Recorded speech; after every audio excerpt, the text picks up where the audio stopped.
Bom, pessoal, bom dia mais uma vez. Vamos agora para a nossa primeira palestra do dia, né? Para a nossa palestra do dia. Vou apresentar aqui o nosso convidado, que é o professor Peter Schultz. O professor Peter, ele fez toda a trajetória de formação dele em nível de graduação e pós-graduação na Universidade Estadual de Campinas, Unicamp, por onde nós passamos ontem, né? Vocês talvez lembrem quando a gente estava indo para o CNPEM. Ou seja, ele fez bacharelado, mestrado e doutorado em física na Unicamp e durante o doutorado ele ficou um tempo também na Universidade de Madrid e fez um pós-doutorado também no Instituto Max Planck para a Física do Estado Sólido, que fica na Alemanha, em Stuttgart. Durante mais ou menos 20 anos, o Peter foi professor do Instituto de Física Gleb-Warthag, né, que é o Instituto de Física da Unicamp, e desde então ele passou a ser professor da FCA, que é vinculada também à Unicamp, Faculdade de Ciências Aplicadas, que fica em Limeira, certo? Isso. E uma coisa interessante, né? O Alexandre já falou que teve aula com o Peter, eu também tive aula com o Peter há 17 anos, faz muito tempo assim, mas foi meu professor de Física 2, então é sempre legal trazer alguns professores que foram meus professores também na graduação, lá na Unicamp, assim, uma coisa bem interessante. Eu lembro perfeitamente do primeiro dia de aula com o Peter, ele andava com uma vara de pescar, que era muito engraçado, assim. A sala da Unicamp, onde a gente tinha as disciplinas básicas, né? São salas, assim, que tem quadros que vão para cima, vão para baixo, né, tal. Bem grandes, assim, e aí o Peter usava essa vara pra como se fosse um pointer, e chamava muita atenção, assim. Então, enfim, foi um curso que eu gostei bastante, então estou muito feliz, Peter, que você ter aceitado o nosso convite aqui. E é isso, boa palestra a todos, fica à vontade, Peter. Tá. Obrigado pelo convite, Lucas. Que bom que você não desistiu da física depois de fazer a Física 2 comigo. E não foi só no primeiro dia de aula, eu usei o semestre todo, durante vários anos. Tem um curso meu de Física 2 gravado na IVESP, tá lá, Porque é o seguinte, né, meus? Tem aquelas lousas enormes, putz, vê esse pontinho. Mas uma vara de pesca de 2 metros de comprimento chama a atenção. E, além de tudo, é ecológico. Né? Porque não tem bateria que você tem que descartar, enfim. Mas eu vou falar aqui de um tema que é a ressonância, não sei se é ressonância nuclear magnética ou magnética nuclear. Mas, enfim, é aquele exame de imagens que todo mundo... Eu nunca fiz, minha esposa já fez, mas toda hora a gente está ouvindo falar. Faz parte do nosso cotidiano.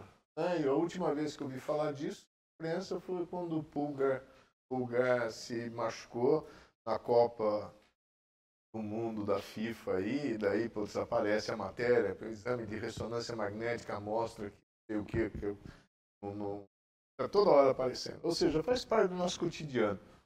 Mas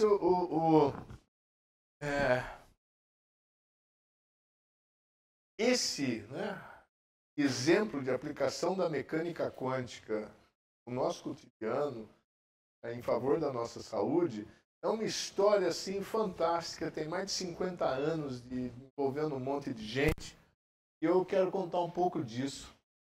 Esse aí é o Isidore Isaac Rabi, foi Prêmio Nobel de Física em 1944, pela descoberta da ressonância nuclear magnética. Ele era amigo também do Oppenheimer, e ele aparece no filme. Olha aqui, quem faz o ator que faz o papel lembra bem, né? E o Rabi era uma pessoa, pelo jeito, muito interessante, bem de bom físico. Ele era americano. E eu tirei esse trecho aqui, que eu proponho que a ciência seja ensinada independentemente do nível, ou seja, do mais fundamental ao mais avançado, de uma forma humanística. A ciência deve ser ensinada de uma forma humanística. Deve ser ensinada com uma certa compreensão filosófica. O Alexandre falou de Aristóteles.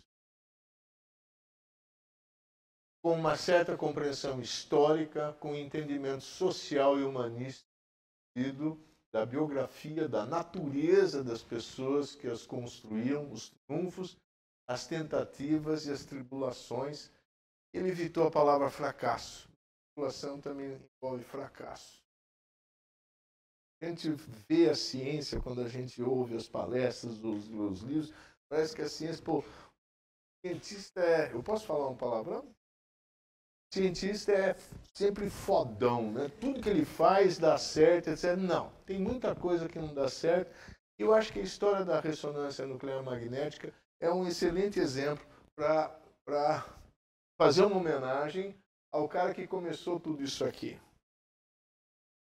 E aí, eu jurei para você, eu jurava para mim mesmo, eu li o curso lá, o mini curso do Alexandre, falei, o Alexandre já deve ter falado de átomo de Bohr, deve ter falado de bósons e férmions, etc. e tal, vai facilitar a minha vida. Só que não. Chegou só no átomo de Rutherford. Quando eu vi o começo dessa última sessão, eu falei, oba, ele vai chegar lá, vai falar... Não. Mas ele vai falar do átomo de Bohr. Só que vocês já ouviram falar de átomo de Bohr, não coisa. Vocês já ouviram falar de spin? Sim. Recentemente apareceu esse meme no grupo de redes sociais, né? Explicação do spin do elétron. Imagine uma bola que está rodando. Só que ela não é nem uma bola e não está girando. Por quê? Porque o spin, não só do elétron, mas os núcleos atômicos têm spin, porque os prótons e os nêutrons têm spin. E eles podem ser, vamos esquecer férmions e bósons, né? Se bem que alguém aqui já me perguntou no coffee break sobre condensação de Bose-Einstein. Então, eu falei, meu Deus do céu, emaranhamento quântico, condensação de Bose-Einstein. Eu falei, opa, deixa eu repassar toda a palestra na minha cabeça para não falar besteira. Mas vamos ficar com que as partículas, o elétron não tem uma dimensão definida, né? Não dá para dizer que é uma bola que gira, portanto, se ela tem uma carga, se ela gira, então vai ter uma corrente elétrica, portanto, vai gerar um campo magnético. É uma maneira de enxergar o problema, só que não tem nada a ver com a realidade. Bem que o nome spin já é girar em inglês, então já o nome é equivocado. Mas tudo bem. Elétrons têm spin, ele é um férmion, sei lá se o Alexandre vai chegar a falar disso, ou seja, ele tem spin meio. E os núcleos atômicos também têm spin, pode ser semi-inteiro, ou seja, meio, 3 meios, 7 meios, ou inteiro, que é o que seriam os bósons, 0, 1 ou 2.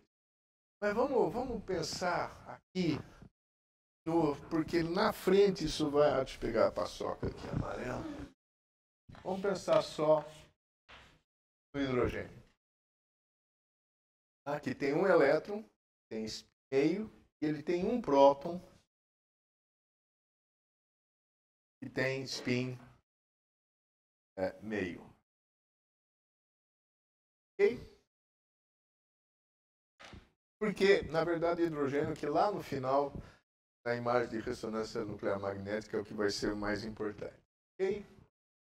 E aí, o spin nuclear mais um campo magnético, dá isso aqui, ó. Isso aqui é a ilustração do slide anterior. E daí, se eu pego esse átomo de hidrogênio, por exemplo, vou aplicando um campo magnético, quando eu falo de spin meio, o valor absoluto dele, ele pode ser meio positivo ou meio negativo, flechinha para cima ou flechinha para baixo. E essa chamada projeção de spin vai fazer com que ele se comporte de uma maneira diferente no campo magnético. Spin também pode ser visto assim como um momento magnético, fosse um pequeno imãzinho. Mas cuidado, não é uma bola e nem gira. Falar que é um pequeno imãzinho também não é uma boa descrição. Mas enfim, para a gente poder ter alguma analogia. E o que acontece é que quando o spin para baixo, ele sobe energia, spin para cima, desce energia. Então, você coloca um átomo de hidrogênio num campo magnético, por exemplo, você vai, esses possíveis estados vão ter energia diferente conforme para cima ou para baixo. Bom, e tem uma separação em energia. E, cadê minha vara de pesca? A separação de energia aqui é a constante giromagnética, eu acho. B é o campo magnético e H é a constante de Planck. Para mostrar para vocês que estão falando de quântica aqui. Né? Tudo que aparece na constante de Planck tem a ver com mecânica quântica. Muito bem. E essa separação de energia depende, como a gente está vendo aqui, do campo magnético. Mas também depende do elemento, do núcleo do elemento que está aí. Eu falei, vamos nos concentrar com o hidrogênio, mas na verdade, para o carbono, o oxigênio, o ferro, o lítio, etc. e tal, essa separação aqui, ó, o mesmo campo magnético vai ser menor ou maior. Ok? Mas como falei, vamos ficar aqui pensando só no hidrogênio, que ele é mais simples. E aí se pergunta, mas e se? Essa diferença do núcleo aqui, na presença de um campo magnético, essa diferença de energia foi igual à energia de um fóton com frequência F. O que acontece? Bom, vocês viram aquelas linhas que o Alexandre mostrou, as linhas espectrais? Um átomo só emite frequências bem determinadas. Aquilo lá corresponde ao quê? Corresponde à emissão de fótons, níveis de energia daquele átomo, que é característica, é a impressão digital do átomo. E aquelas, no espectro do Sol, aquelas falhas, né? Porque está absorvendo isso. Então, se eu tiver uma frequência apropriada aqui para um determinado campo magnético, o que acontece? Posso mudar o spin e aumentar a energia desse próton. Ele absorve aquele fóton, muda o spin dele, a projeção do spin dele, e essa é uma absorção. Bom, e daí? E daí? E isto é previsto pela mecânica quântica.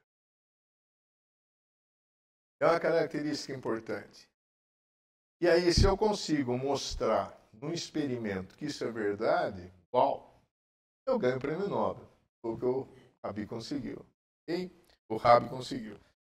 Mas aí, como eu falei, né? Chega uma onda de rádio, esse próton absorve e muda seu estado de spin. E por que eu coloquei onda de rádio aí? Porque, bom, exatamente, não é luz visível, não é infravermelho, não é micro-ondas, é onda de rádio.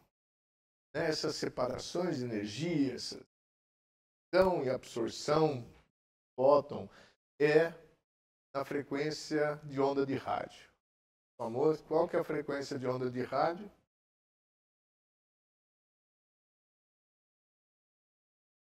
Não, falando da frequência. Quem ouve mais rádio, caramba? AM, FM, AM é centenas de kilohertz e FM são dezenas de megahertz. Então, exatamente, é bem para lá. A luz visível está aqui, aquilo está ali longe. São ondas com comprimento enorme e frequência pequena comparada com isso. Ou seja, dá para ver que as energias envolvidas são muito baixas. Então, normalmente, né, quando a gente está estudando física, resolve o problema, é isso, né? A separação de energia tal, absorve e eu vejo efeito, né? Só que essa teoria é fantástica, muito bonita. Só que um problema adicional é, então, como medir esse efeito previsto pela mecânica quântica? E aí nós vamos ver o quão complicado é traduzir o que a gente acabou de ver aqui, que parece simples, fazer um experimento que mostre. E depois, de novo, ver que aquele experimento mostrou exatamente. Então, isso é um pouco a história aqui. Parece simples, mas como observar isso? Bom, que intervalo de energia está envolvido? Ondas de rádio. Por quê? Eu acabei adiantando já, mas eu vou voltar a isso. Eu mudo a frequência ou eu mudo o campo magnético? Ou seja, eu tenho uma frequência fixa e eu mudo o campo magnético e dessa separação vai chegar nessa frequência, na energia dessa onda de rádio, aí eu faço. Ou eu deixo um campo magnético fixo, né, uma determinada separação, como estão as bolinhas aí, e eu sintonizo a onda de rádio que vai... É mais simples de ser feito. Em princípio, as duas coisas podem funcionar. E como é que eu vou gerar os núcleos atômicos para fazer o experimento? Enfim, eu tenho que ter um aparelho, e eu tenho que ir lá, que nem ou as partículas alfa, né? A gente tem que saber gerar alguma coisa, que nem na experiência do Rutherford, as partículas alfa, ou do Compton. Compton não, já pulei, eu li um Compton ali, do Thomson, né? Que gerava alguma coisa saindo de um filamento, gerava elétrons. Como é que eu gero ali a amostra com que eu vou medir isso aí? E daí, hipótese, e núcleos? E já que apareceu, o que é ressonância? Vocês já estudaram ressonância em alguma disciplina? Bom, ressonância, então. Ai, caramba. Vamos começar pela ressonância. Eu achava que ia ser fácil de ficar aqui em cima. Esse Walter Fendt é um site de aplicativos, de applets de física do século passado. Hã? Não, mas vamos ver. Mas vamos explicar mais simples, fazer o que ele faz aí. Mas aí eu vou precisar de alguém que me ajude aqui. Eu preciso de alguém que segure a ponta dessa corda. Lucas é um bom candidato. Assim todo mundo fica prestando atenção. Eu falei, como é que eu vou... bem forte. Como é que eu vou mostrar ressonância? Tô parado. Então, como é que eu vou mostrar ressonância? De uma maneira simples. Isso são pêndulos, né, barbante e arruelas. E um pêndulo tem um período. Vocês já viram isso em... Tem coisa mais chata do que a aula de física, mecânica, no ensino médio? Fala a verdade, né? Então, o período do pêndulo é proporcional ao comprimento. Quanto mais comprido o pêndulo, certo? Maior é o período, menor é a frequência. Então, por exemplo, se eu pendulo isso aqui,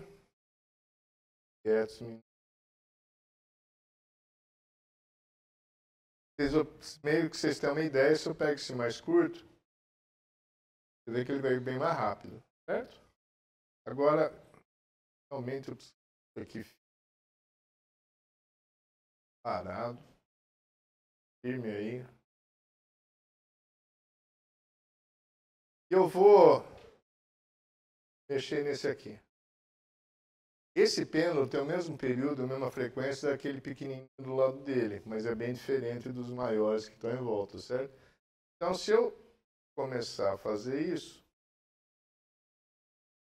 tá vendo que o outro pequenininho começou também a sambar na mesma frequência, mas os compridos nem se mexe? Até se mexe um pouco, mas você vê que realmente... Eles não estão bem em sintonia, porque esse aqui está mais comprido, né? Então a gente pode, como é barbante, a gente pode curtar. Não, fiz mal feito. O nó já cedeu.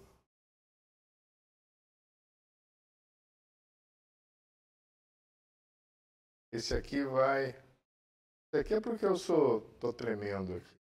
Mas entenderam? Se e os pequenininhos, tem 10 arruelas nesse aqui do lado direito meu e 6 do outro, para ver que o período não depende da massa. Então, vocês jamais vão esquecer que o período de um pêndulo, a frequência de um pêndulo só depende do comprimento dele. Isso é ressonância. Quando uma coisa... e nessa ilustração, né, nesse ápleto, o que tem é que você tem uma massa, um conjunto de massa mola, que também tem uma frequência de oscilação, e naquele pontinho vermelhão é um negócio que oscila. Então, quando ele oscila na frequência do pêndulo, ômega 0 aí, a amplitude, que nem ali no pêndulo, sabe? Pêndulos de mesma frequência, eles entram em ressonância. E ressonância, nos dois casos aqui, tem a ver com frequência, oscilações. Mas é exatamente isso. A diferença de energia nos estados ali de spin para cima e spin para baixo estão associados a uma frequência. Então, essa energia pode estar em ressonância com uma outra, no caso, a energia do fóton que vem caracterizado por uma determinada frequência. Então, isso é ressonância. E como medir essa ressonância, então, uma vez que a gente agora sabe tudo sobre ressonância?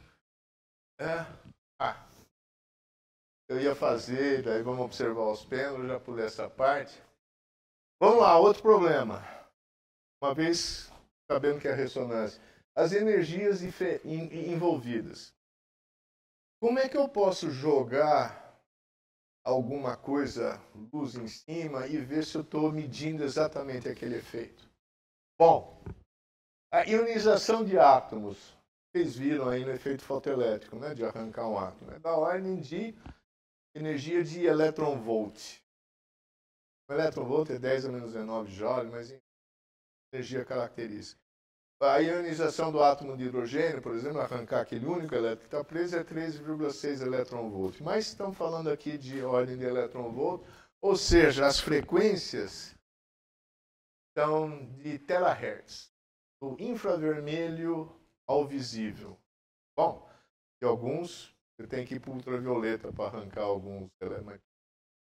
As transições do spin eletrônico, lembra? O elétron também tem spin, foi o meme lá que eu mostrei, é da ordem de microelectronvolt. Ou seja, por volta de 30 GHz, 10 GHz, tem 100 GHz, mas enfim. E é na faixa de micro-ondas. Então, quando vocês forem esquentar alguma coisa no forno de micro-ondas, vocês podem agora imaginar que tem um monte de para cima e para baixo dos elétrons. E o spin, as transições no spin nuclear, é da ordem de nanoelectronvolt, 10 a menos 9 eletronvolts, que corresponde a 30 MHz. Essa energia que eu coloquei. Ou seja, ondas de rádio. Também não tem nenhuma estação com 30 MHz. Começa em 80 e pouco, mas... Ou seja, olha que legal. Para eu não confundir o que eu estou medindo, para eu saber que vou olhar para o spin nuclear, eu vou usar ondas de rádio. Se eu quiser olhar para o spin dos elétrons, eu vou usar uma outra faixa de energia. Isso aqui eu consigo prever. Eu faço lá o mesmo efeito que eu tenho as constantes, eu coloco lá nas equações e vejo, eu tenho que ter uma fonte de ondas de rádio para observar a ressonância envolvendo o spin dos núcleos. Ok? Resolvi um pouco o problema, parte do problema. E a concepção de experimento? É mais simples, né, mudar o campo magnético do que a frequência do campo eletromagnético, ou seja, das ondas de rádio. Fato. Mas isso não significa que seja, beleza, compra um imãzinho lá no Mercado Livre e monta. Não, é um pouquinho mais complicado que isso. Mas, em resumo, é mais simples aumentar ou diminuir a separação desses níveis do que deixar isso fixo e varrer ali as ondas de rádio, variar a frequência das ondas de rádio para observar a ressonância. Ok?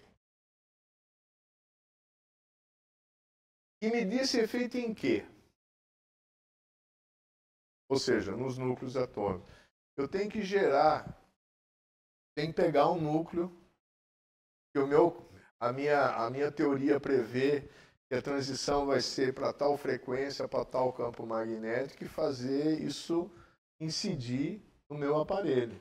Que nem as partículas alfa do Rutherford, que nem os elétrons de raios catódicos do Thomson. E aí, um cara muito importante, tá? Que é esse Otto Stern, que foi um da dupla Stern-Geller do experimento, quem identificou como no final dos anos 20, dos anos 30, o spin do elétron.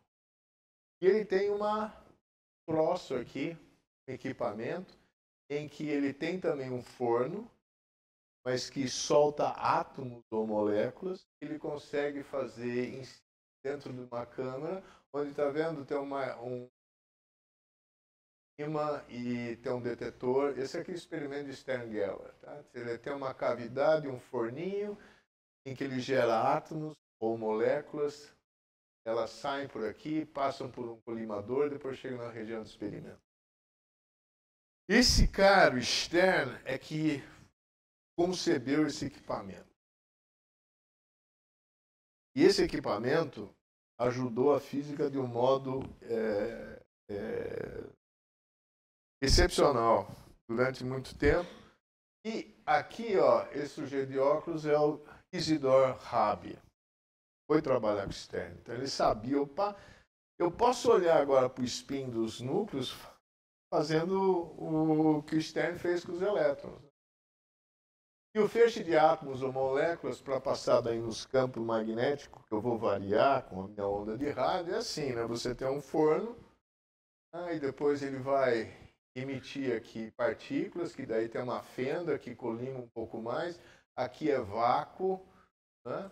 E aí você tem um feixe atômico ou feixe molecular.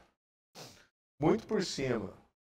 Se é vácuo, por que não chupa também esses átomos e tal? Na verdade, é evacuado previamente, né, para as moléculas de oxigênio e nitrogênio não atrapalharem esse aqui.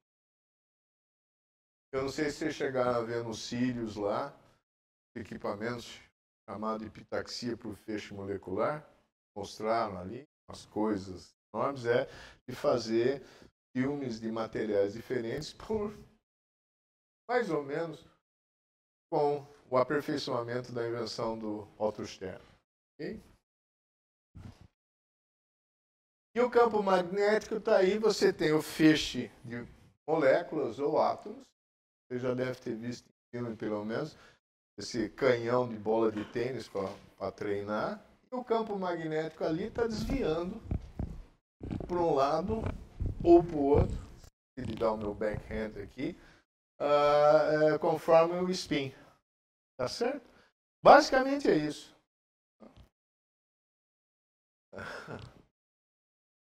Alguém joga tênis aqui? Sim. Eu depois de velho, pagar umas aulas e uma vez por semana eu jogo tênis. Mas se for pelo menos jogar tênis, fala, não, vim fazer física aqui. E aqui, ó, o Isidor Rabi, em 1938, ele escreve um artigo que é uma página só. Que está escrito um novo método de medida do momento magnético nuclear. Não chamava ainda de ressonância. E o momento magnético dos núcleos de lítio e moléculas de cloreto de lítio. O equipamento que ele fez podia gerar essas moléculas e ele estava olhando ali para o spin do núcleo dos átomos de lítio e não de cloro. Esses aí, os spins dos átomos de cloro, eles vão ter a ressonância, frequência completamente diferente. E aí, o resultado que ele mostra é esse aqui. E aí vai a ressonância. E aqui, ó, a corrente magnética em amperes, ou seja, é um eletroímã, ele vai aumentando a a corrente, o campo magnético vai ficando mais intenso, e aí, de repente, a intensidade do feixe lá de moléculas de lítio por uma determinada intensidade do campo magnético, puf, diminui. E tem uma carga de ressonância isso aí, não tem não? Ó aqui a ressonância aqui que funciona. Só que ao contrário. Ali, por quê? O experimento que ele fez foi o seguinte. Conforme absorvia a onda de rádio. E aquele que o spin para cima, para baixo. Para cima é para baixo, para baixo é para cima. Não interessa.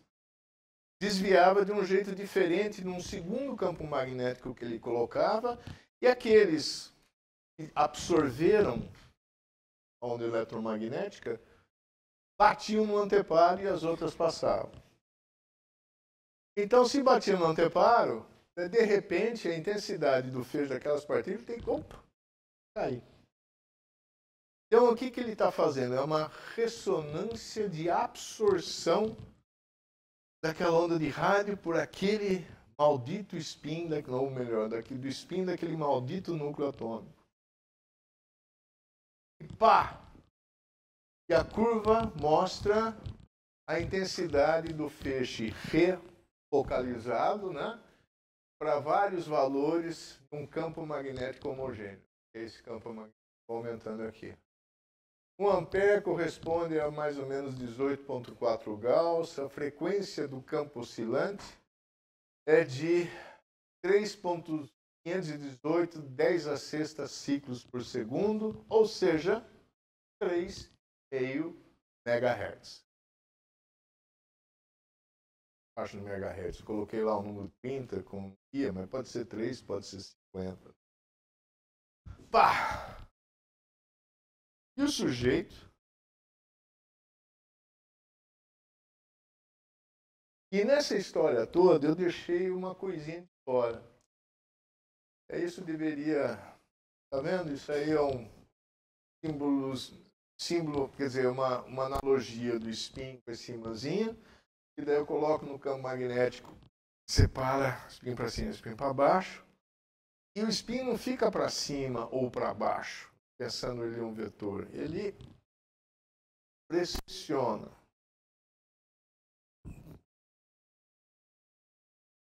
Não sei fazer. Okay? Agora, descrever tudo envolvendo ainda a precessão, ele usou fica um pouco complicado demais. Além do que, ia ter que estudar todo um livro de mecânica quântica de novo para poder colocar as equações aí que talvez vocês não entendessem também. E tá bom, o princípio tá explicado. Mas só para lembrar, eu deixei essa coisinha de fora que é a precessão do spin. Mas o que é precessão? Não entendi o teu balé aqui. É um peão, por exemplo, também precessiona. Ele não gira paradão, o eixo dele precessiona. Okay? Isso acontece aqui também, isso dá para medir, dá para saber qual é a frequência de precessão. Assim. E um tal de Cornelius Gorter e um colega tentaram fazer a mesma coisa, pouco tempo depois. E ele não conseguiu, mas batizou o fenômeno. Veja só que legal, ó. Resultados negativos de uma tentativa para observar ressonância nuclear magnética em sólidos. Esse cara, conhecido também como o cara que quase descobriu o fenômeno, é um sujeito muito importante porque, primeiro, lembra que eu falei que o Rabi, naquele trecho que eu falei, que a ciência é feita de sucesso, dúvidas, tribulações, etc. e tal. Então, só que a gente esconde normalmente as tribulações. A gente só fala do sucesso. Ou fala daquela ribimbela da parafuseta que você pesquisou e chama isso de uma grande descoberta, que na verdade não é, mas é assim que funciona, é cumulativo, assim. Mas ele escancarou isso E precisamos cada vez mais de artigos que falem que deu certo. Por quê? Porque é um guia de que, putz, ele tentou assim, eu também pensei em fazer assim, não dá certo, deixa eu tentar uma outra coisa. É lindo aqui, né? Os sucessos obtidos por Rabi e seus colaboradores em 1938, quando eles combinaram, daí ó, sob nossa instigação, quer dizer, nós é que demos uma dica, né? O princípio de um campo constante e um campo magnético oscilante perpendicular entre eles, com uma maravilhosa técnica do feixe molecular. Veja que as pessoas elogiavam antigamente nos artigos. Chamaram de maravilhoso, chamaram de o sucesso, também fala lá, é a dica e tal. Mas aí tem uma coisa, ó. Muito legal você ver o fenômeno, mostrar que a mecânica quântica previu um resultado importante num feixe de átomos. Mas para que serve? Não precisa servir para nada. Mas seria legal se servisse. O que ele tentou fazer? Ele tentou fazer isso não num feixe em bolinhas de tênis que eu vou jogando, mas em sólidos, na matéria. O spin dos núcleos dos átomos num pedaço de giz, por exemplo. Mas ele não conseguiu. Está tudo muito bem, está tudo muito bom, mas aqui eu resumi a história que eu já falei, Cornelius Jacobus Gorter, dando aula. Mas esquece que isso eu já falei. Gorter, apesar de não conseguir medir direito o que queria, batizou com isso toda essa área de pesquisa e apontou para o próximo passo, que é fazer medida de ressonância nuclear magnética na matéria, e não num feixe de átomos ou moléculas que você joga ali no equipamento. E aí? Por quê? Os átomos e moléculas em feixes, em um sistema a vácuo, era uma condição, digamos, não natural. Melhor seria se pudéssemos observar essas ressonâncias para o spin de núcleos de átomos em um líquido ou material sólido, como ele tentou. E não demorou muito. Tentou isso em 1942, 1946, mais ou menos na mesma época, dois grupos diferentes, um liderado, grupos importantes, eu só estou citando os chefes, mas o Gorter trabalhou com o Breuer e o Rabi aqui com Zacarias, Milman e Cauchy. São sempre várias pessoas envolvidas numa aventura da ciência. Não se esqueçam disso. E o Felix Bloch, o grupo do Felix Bloch, conseguiu demonstrar ressonância magnética nuclear na água, e o grupo do Edward Purcell em parafina, logo depois da Segunda Guerra Mundial. E fizeram isso quase ao mesmo tempo e anunciaram exatamente no mesmo tempo. Saiu na mesma revista, dois, mesmo número. Edward Purcell era um cara muito simpático, muito dedicado ao ensino, ganhou o prêmio Nobel, os dois ganharam o prêmio Nobel por essa, né? O Felix Bloch parece que nas boas más línguas, ele era insuportável como ser humano. Mas e aqui é o seguinte, ganhou o prêmio Nobel, pô, mas outro já não ganhou pelo efeito, porque o que fizeram não foi uma simples extensão do que o Rabi tinha feito antes. Os núcleos cuja ressonância se queria detectar, sólidos ou líquidos, eram agora núcleos de átomos ligados a outros átomos, diferentes materiais. Aí o entorno dos núcleos muda as frequências de ressonância. O spin do núcleo aqui sente o spin do outro núcleo aqui. E dependendo de que núcleo esteja, vai dar um pequeno desvio na frequência de ressonância.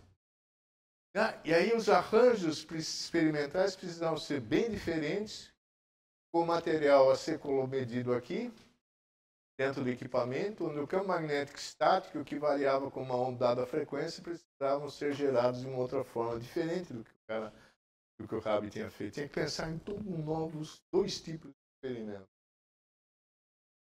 E para que isso?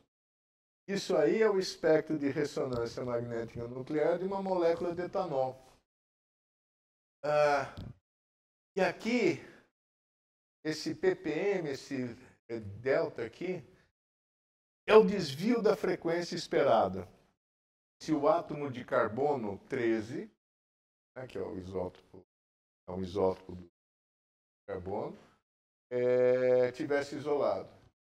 Então, por exemplo, se esse átomo de carbono aqui é ligado a 2 hidrogênios, que nem esse cara aqui, ó, a frequência de ressonância vai ser menor, pouco menor, são partes por milhão. É um desvio pequenininho da frequência esperada, do que desse carbono ligado a 3 hidrogênios. E aqui o espectro de ressonância magnética nuclear, ou nuclear magnética, agora realmente estou confuso.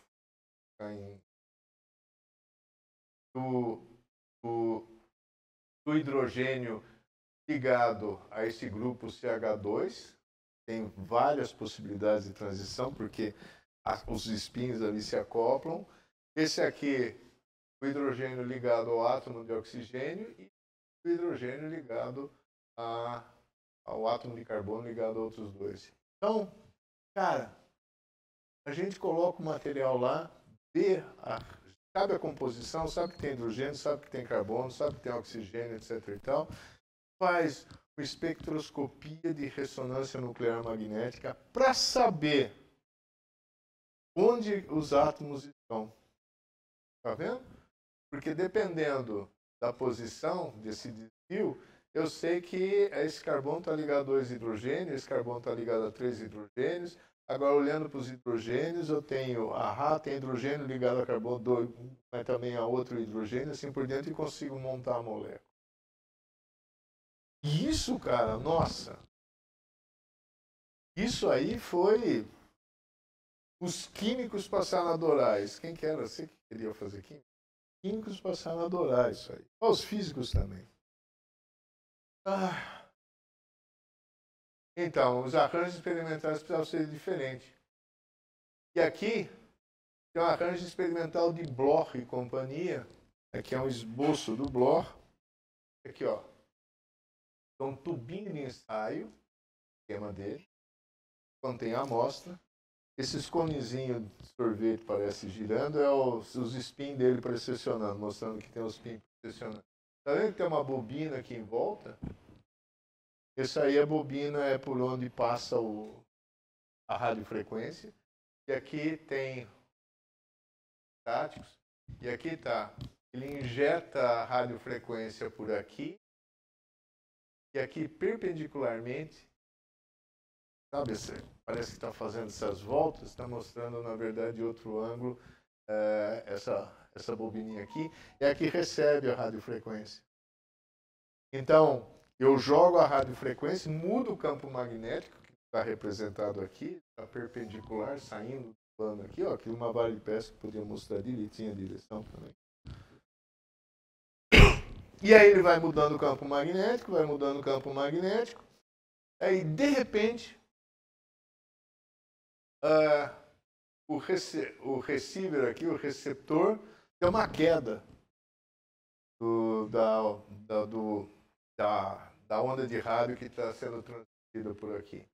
Ou seja, aquela frequência foi absorvida.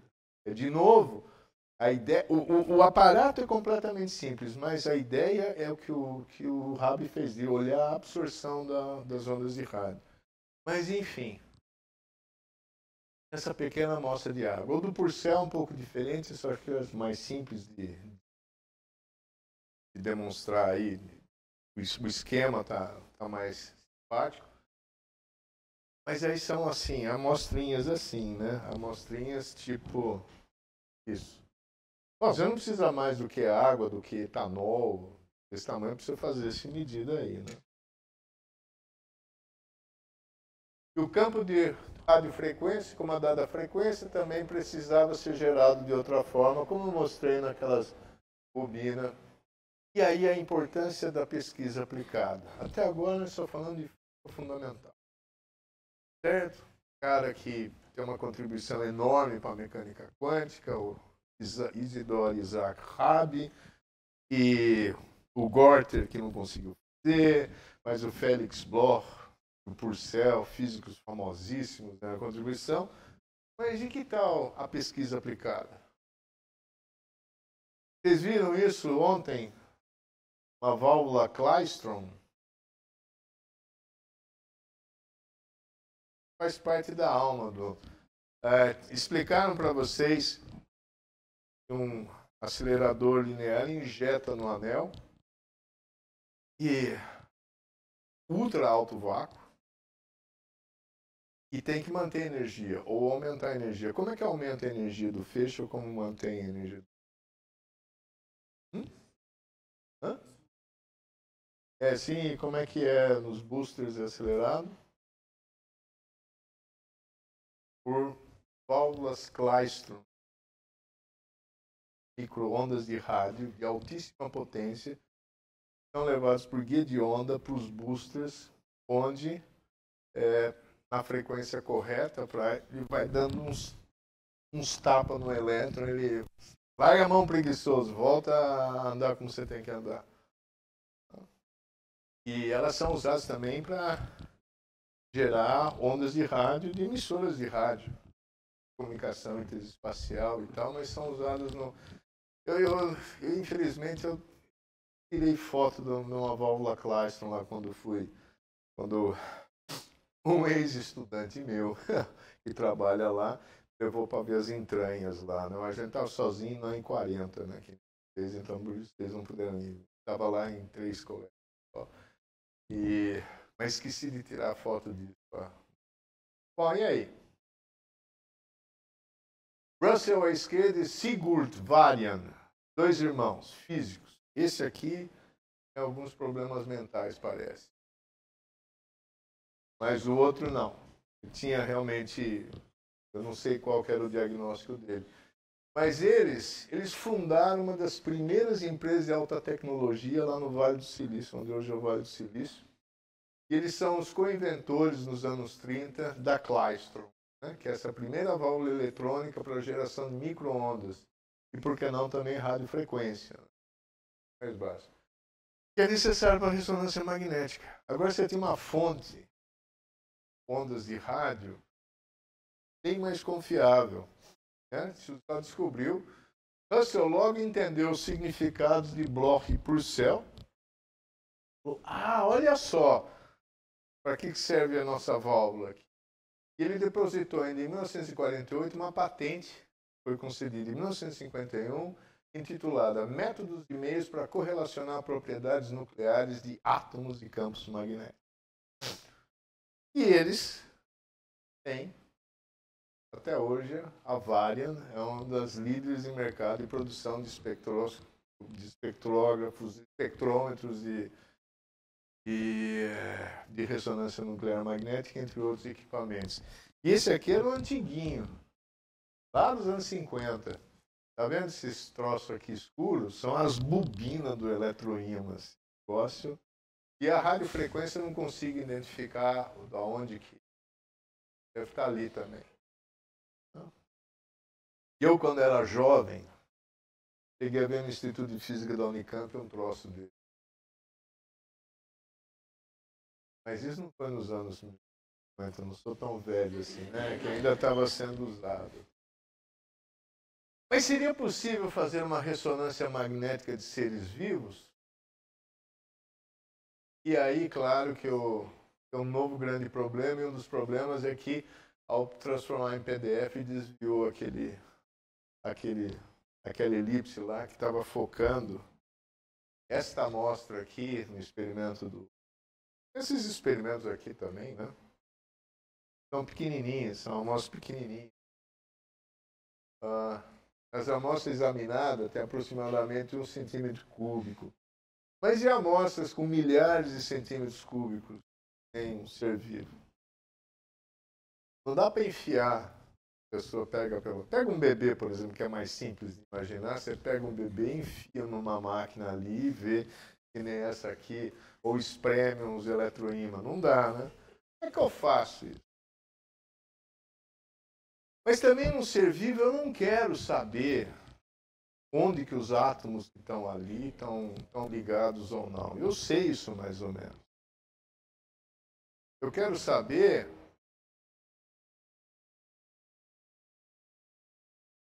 eu quero fazer uma espectroscopia de prótons, eu quero descobrir onde é que estão os hidrogênios. Sabe onde está o óleo? Eu quero saber onde estão os átomos de hidrogênio. Por quê?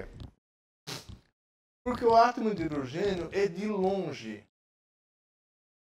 o átomo mais comum que eles vivem. Vocês sabem, já viram isso, que nós somos, sei lá, 70%, 80% de água, e cada molécula de água tem 2 átomos de hidrogênio. Então tem hidrogênio para tudo quanto é lado, irmão. E o segundo átomo mais abundante é o oxigênio, e o terceiro só que é o carbono. O que é uma certa frustração, né? Porque a gente acha que carbono é o elemento da matéria orgânica. Então, não, a água que é mais. Agora, então eu vou medir o quê? Algo que eu já sei há muito tempo, que é o spin, ou melhor, a ressonância do spin dos núcleos de hidrogênio. Embora o primeiro feito foi com o lítio, mas enfim, hidrogênio sei fazer. E aí, quanto mais átomos de hidrogênio tiver no lugar, mais intenso vai ser o sinal. Isso é ótimo para você ver coisas como o cérebro, olhos, tecidos moles, ossos não, ossos tem muito pouca água. Então, osso, por exemplo, isso aqui é de um crânio, escurinho aqui. Aqui em volta tem a pele, aqui é o cérebro. E você pode ver, entender como funcionam as coisas, se está bom, se está ruim, pela quantidade ou não de água naquele lugar. Tal. E você também pode, com isso, identificar matéria mole que não deve estar lá, como tumores. Ou ver o que aconteceu com os ligamentos do pulgar. Agora, qual que é o grande problema? É de ver, localizar de onde vem aquele spin, uma coisa grande. Então, esse é o esquema de ressonância magnética nuclear usual, com detecção do relaxamento do spin. Ou seja, aquilo que o Rabi fez, ele estava vendo lá quando que o spin absorvia. Certo? E o Purcell também, quando que absorvia a onda eletromagnética. Aqui não. E esse é o esquema aqui, nesse que está mostrado aí. Eu tenho uma excitação de radiofrequência, desculpa não ter traduzido aí, para levantar o spin dos prótons. E aqui ele tem aqui uma amostra, ó, sinalizando aqui 2 prótons, uma amostra grande e um campo magnético estático fixo. É o que acontece, tudo que eu descrevi até agora. E aí o que acontece? Esses spins vão lá para cima e, bom, você para e enfiar a radiação eletromagnética ali, uma hora eles voltam ao estado fundamental. E emitem uma linha de luz, coisa que o Alexandre vai falar disso, elétrons e átomos, amanhã. E essa relaxação que é medida, é assim que se observa agora. Antes, lembra, aqueles métodos, né? É absorção de radiofrequência. Agora é emissão de radiofrequência. E o que acontece? Ambos os dois conjuntamente, como se dizia, emitem exatamente na mesma frequência. Você vai ter lá um sinal. Certo? O que você faz para equipamentos de imagem de ressonância nuclear magnética? É o seguinte, você coloca um campo magnético que varia no espaço. E você aplica agora algo novo. Uma excitação de radiofrequência de banda larga. Não é só uma frequência. Você manda uma banda, que não precisa ser larga. Pode ser larguinha, né? Porque também não varia tanto assim. E aí, você coloca um gradiente de campo magnético. O que significa gradiente? Varia o campo. Aqui é em uma direção. No equipamento de imagem por ressonância magnética, é nas 3 direções. Você não quer saber só numa direção, você quer saber nas 3. Okay? Então, o que acontece? Acontece que em posições diferentes, cada posição ela é naquele campo magnético, cada ponto tem um campo magnético diferente. Portanto, a frequência de ressonância vai ser diferente. E aqui, ó, ao mesmo tempo, vê a relaxação e aparecem 2 sinais porque estão em posições diferentes. Esse é o esquema básico, esse é o grande problema. De você conseguir fazer um GPS nuclear dentro de um corpo humano. Ou seja, localizar variando o campo magnético. E eu sei como o campo magnético varia, eu sei daí qual a frequência para aquele spin daquele lugar e tal, e eu tenho, vou lá, eu tenho imagem por ressonância. Simples, né? Mais ou menos, né? Esse aqui é um químico, Paul Lauterbur, ao lado do primeiro escaneador humano por ressonância magnética. Ó, tá vendo os pés do cara entrando aqui? Olha a caixa aqui. Não é bonito que nem hoje, né? Mas tão claustrofóbico. Hoje continua sendo claustrofóbico. E faz aquele barulho, né? Que os pulsos... Eu espero nunca precisar fazer, porque se precisar, eu tomo um Rivotril antes, porque eu não...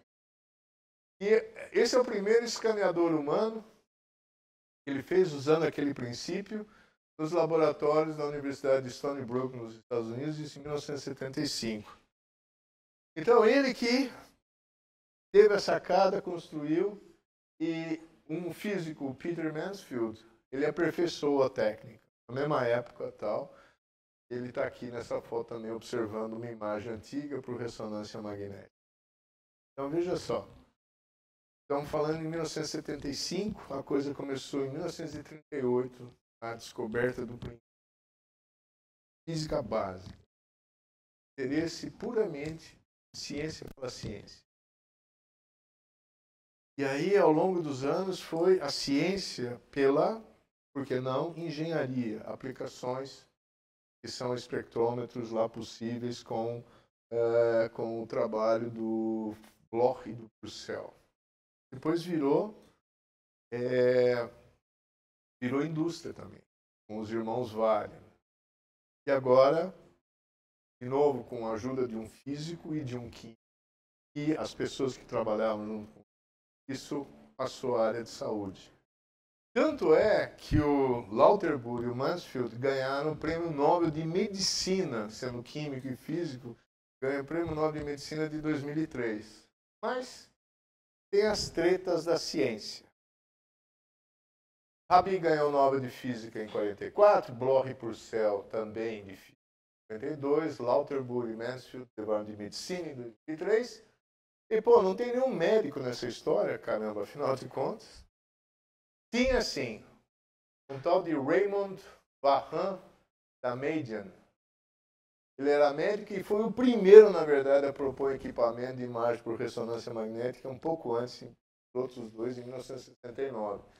E aí ele publicou os resultados da sua pesquisa em 1971, então era mais ou menos público, e obteve uma patente 3 anos depois, um aparelho e método para detectar câncer em tecido. Ou seja, descobrir átomos de hidrogênio agrupados no IAT, ou seja, um tumor. Então, o que aconteceu? Ele demorou muito tempo a construir o equipamento, fazer a primeira. Tá?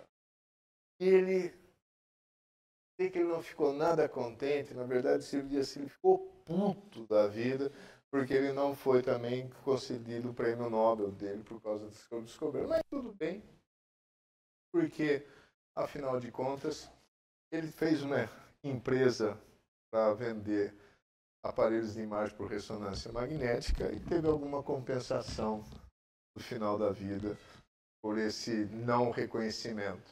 Okay? Esse é o Raymond da Median, no laboratório, em 1977. Os equipamentos, tudo, vocês viram lá vocês devem ter visto a sala de controle, mil telas, parece coisa da NASA, não é? Sabe aquele negócio de foguete para baixo, o controle daquilo, tudo limpo, tudo digital, né? Isso aqui tudo analógico. E aí, em resumo, é da física básica aos hospitais de todo mundo. Isso aqui é a história do uso de um conceito estranho, básico da mecânica quântica, uma tecnologia que salva vidas. É uma história ao longo de várias décadas, envolvendo muitas pessoas e diferentes lugares. E aí eu volto ao início para agradecer a atenção de vocês com essa frase que eu acho que tem que ser, todo mundo tem que levar em conta de como tratar a ciência, do seu lado humanístico também. Obrigado pela atenção de vocês.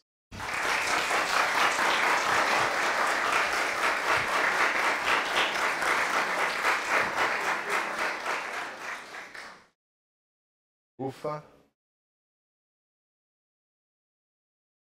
Obrigado pelas palmas, eu comecei a ficar preocupado. Porque se continuasse, daí vinha aquele negócio lá, bis, eu não ia conseguir.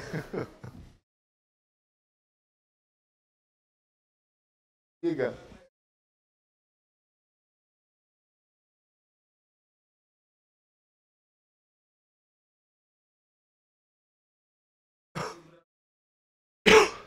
Sabe que eu não tenho a menor ideia disso. Eu sei que faz. Esses campos magnéticos ali são hiper intensos.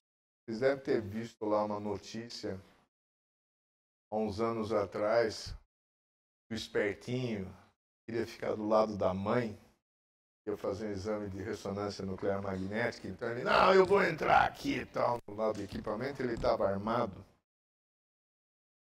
E o imã, o eletroímã, arrancou do bolso, sei lá, o revólver. O revólver ou a pistola bateu lá no imã e com um choque disparou, acertou o cara, que ele morreu alguns dias depois por causa do ferimento. Então eu sei que é super intenso. Tem alguns anúncios assim de clínicas que fazem exame, geração 3.0 Tesla.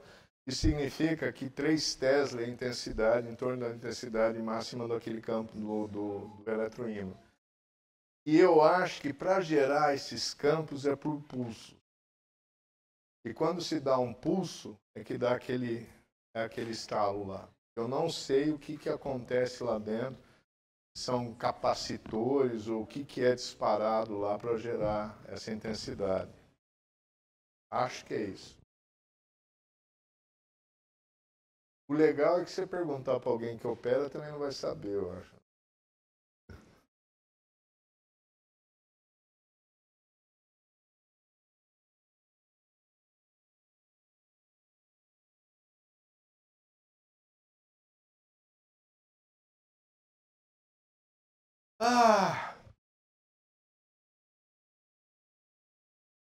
Porque o 2π aparece tanto, junto com H, vamos criar um novo símbolo, dividir H por 2π, chamar isso de H cortado, simplesmente para simplificar a notação. Alguém resolveu fazer isso e pegou. Sabe como? Não tem nenhum significado. Simplifica. É mais bonito escrever a equação de Schrödinger, acho que vocês vão ver em algum momento aí, com H cortado do que com H sobre. Olha isso. Estético.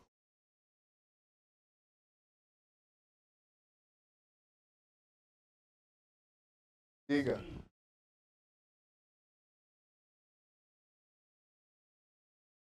O efeito de vida desse cara é super tangível. O que é abstrato são as nossas analogias, porque elas são incorretas. Tentar associar isso com uma bola, o elétron, o núcleo seria uma bola com carga, então gira, e daí a gente sabe que uma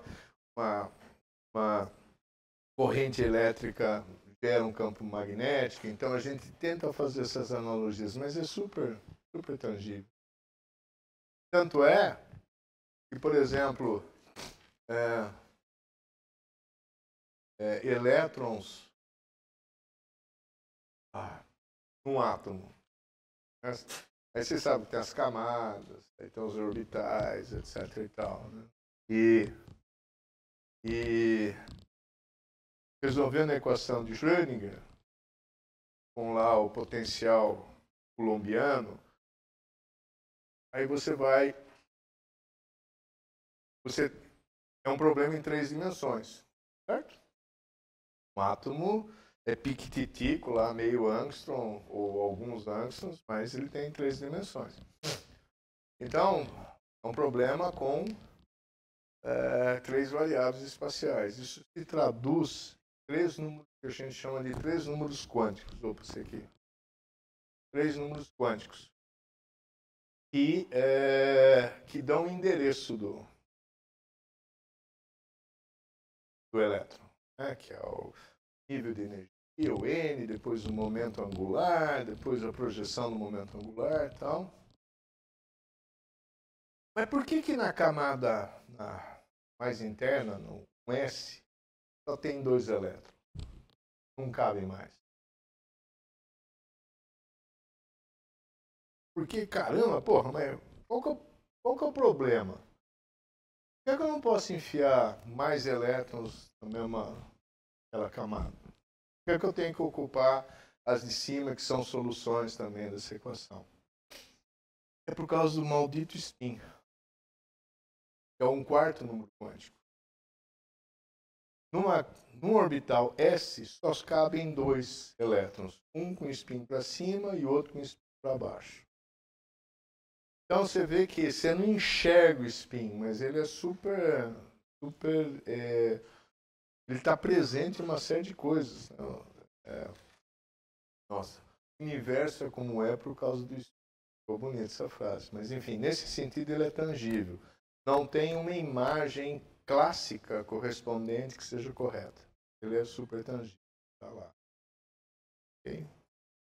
Tanto é que quem falou de Bose e Einstein hoje de manhã no intervalo, hein?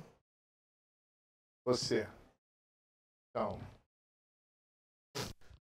bósons, que são também átomos com spin inteiro, não sofrem dessa limitação de spin semi-inteiro, que é o que eu falei dos elétrons nos orbitais. Então, pode ter zilhões de bósons, partículas assim, no mesmo estado. Isso também dá um prêmio recentemente, né, da observação da condensação, ou seja, de formar esse estado coletivo enorme de átomos de condensação de Bose e Einstein. Também é mais uma tangibilidade indireta, você não está enxergando o spin propriamente dito, mas de que ele existe, ele tem efeito. É só o cuidado com a analogia, né, para tentar ver isso classicamente. Tenta marcar isso, opa, tem fenômenos e tem equipamentos que se baseiam nesse conceito. E, por exemplo, eu falei para você localizar, que você não localiza elétron, você está só dando os quânticos, porque ele está espalhado em orbitais, que probabilidade, então o Alexandre vai chegar nisso, mas você precisa de 3 números quânticos. E aí, para saber como esses orbitais são ocupados, você tem que levar em conta o spin. Então, imagina uma analogia clássica. Você tenta localizar uma pessoa pelo GPS. São 2 coordenadas. Mas aí, pá, tá num prédio. Aí você, opa, precisa da terceira coordenada, que também que andar que é, né? XYZ. Opa, beleza. Mas aí, pensa só. Pensando se o spin dominasse nossas vidas, numa kitnet lá daquele lugar só poderia ter 2 pessoas. Não cabe mais. E uma delas andando normalmente e a outra plantando bananeira o tempo todo, porque o spin tem que ser para baixo. Então, é até divertida essa analogia, mas ela não tem nada a ver com o que acontece, porque... Entendeu? Então, é tangível. Você ficou chateado? Ah.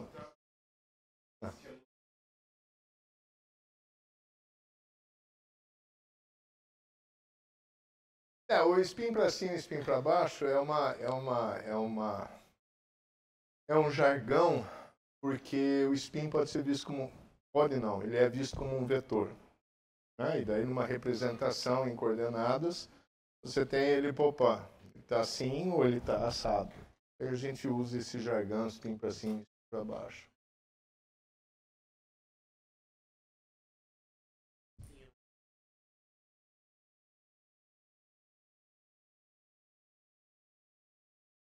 Ele é, como eu falei, ele é das partículas e os núcleos atômicos têm spin. Dependendo se alguns são bósons, outros inteiro, porque é a soma dos spins das partículas.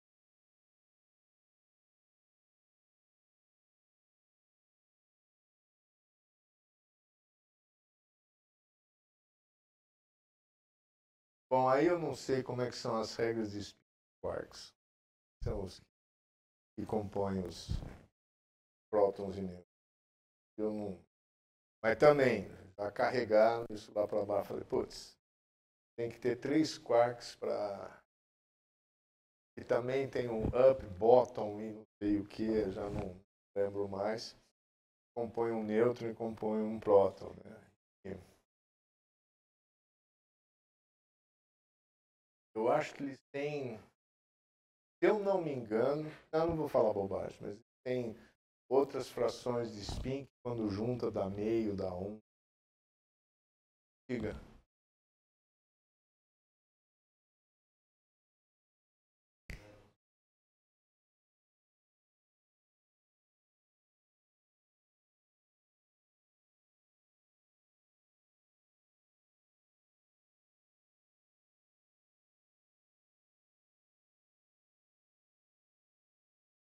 Veja só, a interação existe, mas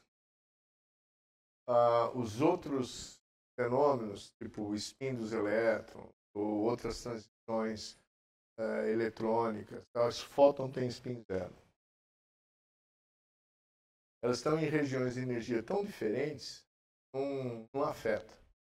Agora, os spins se acoplam sim, tá vendo aquelas experiências que eu falei do Purcell, que deu origem ao espectrômetro por ressonância magnética? Você vê que há um desvio dos spins daquele núcleo por causa da presença dos outros. E aí também, agora, como ver esse acoplamento e tal, aí também tem toda uma teoria e toda uma ideia de como fazer isso. Mas mesmo nas moléculas de cloreto de lítio, naquele primeiro experimento, o cara estava olhando para o spin do lítio. Mas ele tem algum acoplamento com o spin do cloro também. Tá? Então nunca dá para isolar completamente.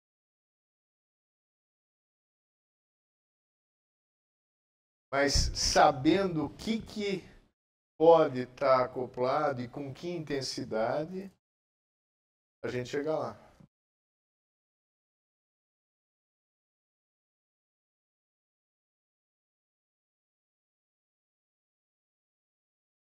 Pô, eu não tenho a menor ideia. Bósons de calibre, que nem bóson de Higgs, coisa aí. Bósons também tem spin. Eu não lembro agora qual. E esses bósons de calibre... posso terminar a gravação? Aí que fica registrado uma bobagem. Não, peraí. Tá bom. Mas eu acho que não é. Porque física de partículas não é a minha praia. Mas esses estão sempre interagindo de uma maneira tão intensa com outras coisas, e eu acho que não sei se faz sentido tentar fazer esse tipo de medida. Estão lá, eles têm que ter certas características, senão o mundo seria diferente, mas fazer a medida exata disso aí não é complicado. É que nem, por exemplo, como é que você identifica uma pessoa?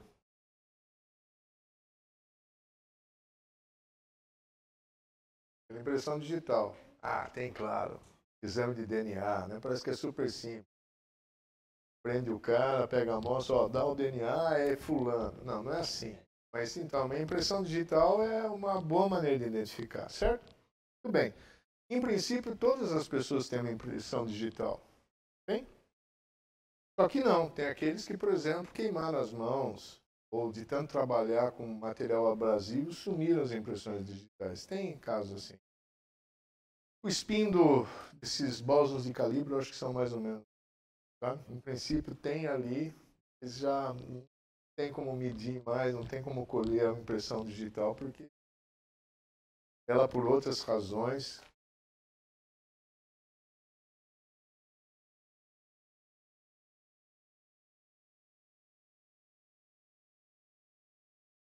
sim, sim. Você pensa em campo magnético como um ímã, assim. Só que ímã é esse? Faz sentido. Ah, como eu falei, a analogia é sempre muito limitada, leva a incoerência.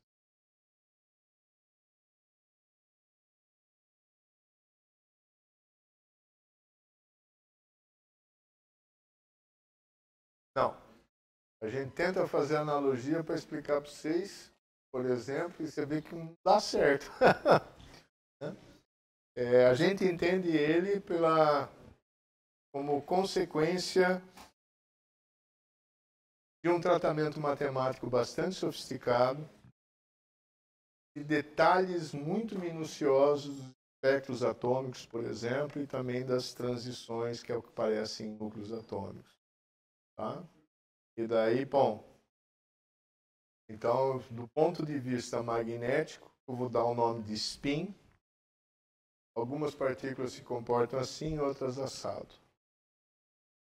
Bom, mas isso existe mesmo? Bom, então tem que fazer tal e tal e tal experimento e para ver se aquilo que a ideia, o conceito de spin embutido na mecânica quântica prevê.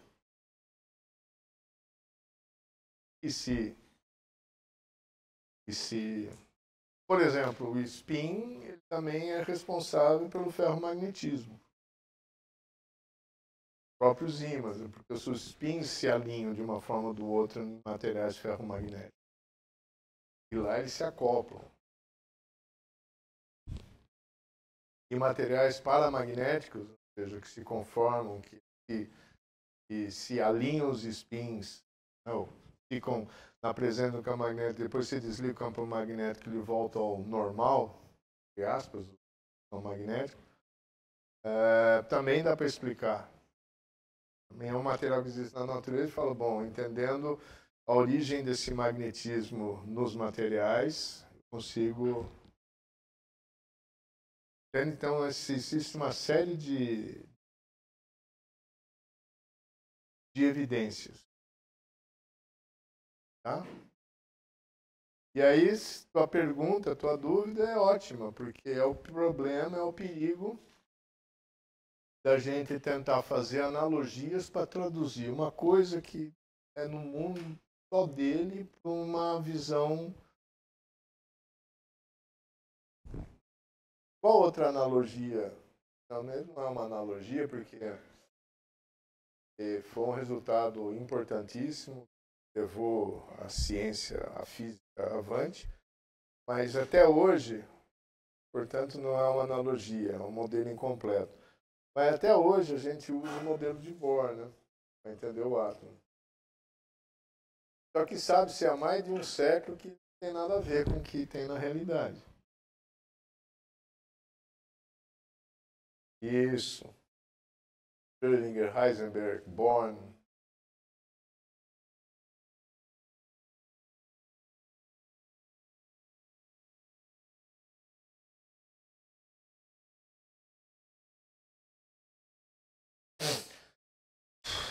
Olha, vocês já viram alguma coisa de computação quântica?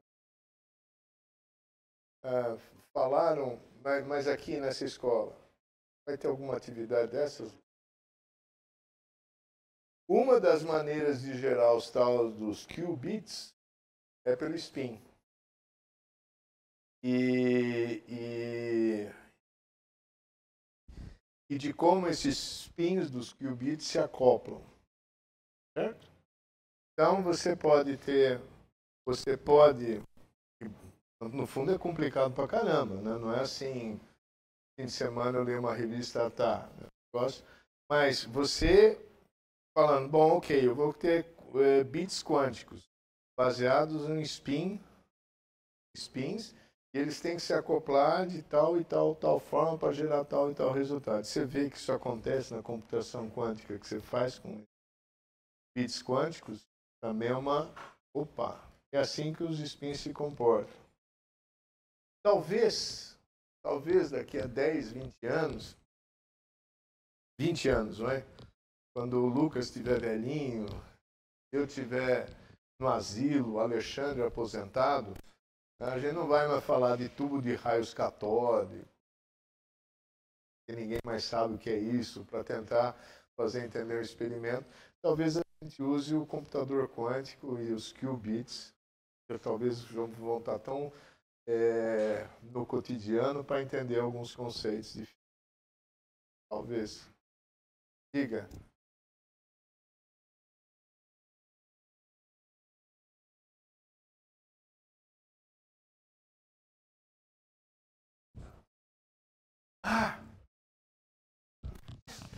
Porque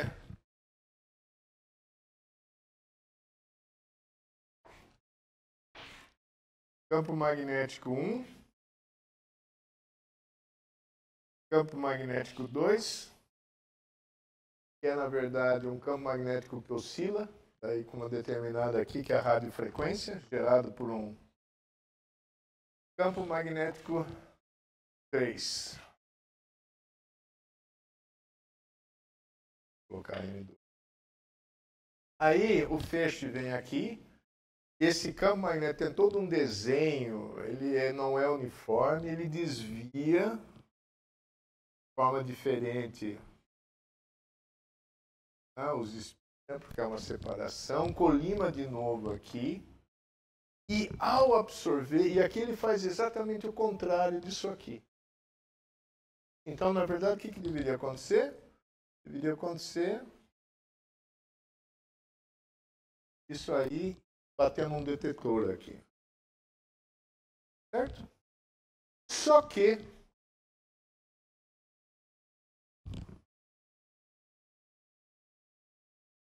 não tem outra cor. Nossa, isso aqui até assusta. Só que, por causa dessa radiofrequência, o spin, o que absorve a radiofrequência, o spin para cima, tem spin para baixo, ele vai desviar de um jeito assim e o outro de jeito assado. Então, quando entra em ressonância, esses caras não chegam no detector, e por isso que... Certo?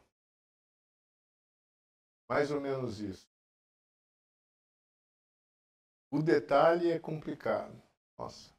E bom, é claro, eles escreveram outros papers, artigos bem mais compridos do que aquela uma página para explicar os detalhes. Né? Ok?